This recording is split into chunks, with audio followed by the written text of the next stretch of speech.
বিকালের ছোট্ট একটা ব্লগ তোমাদের সঙ্গে শেয়ার করছি। তো হ্যালো ফ্রেন্ডস, সবাই কেমন আছো? আশা করি সবাই খুবই ভালো আছো।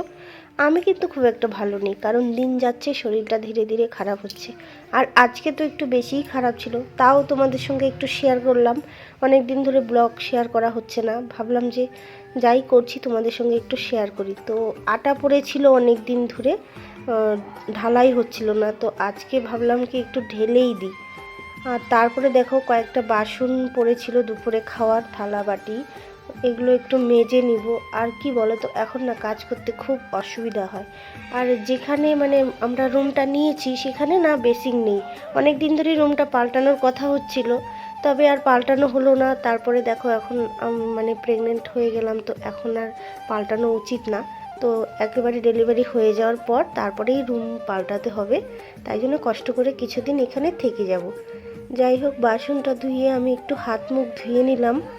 আর কি বলো তো, আজকে শরীরটা একটু দুর্বল খুবই লাগছিল, তাই জন্যে দুধ গরম করে দুধ জলের মধ্যে বসিয়ে রেখেছি, তার ফাঁকে কাজগুলো করে নিচ্ছি।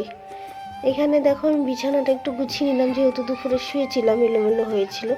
তারপরে একটু ঘর দুয়ারগুলো ঝাড় দিয়ে নিচ্ছি।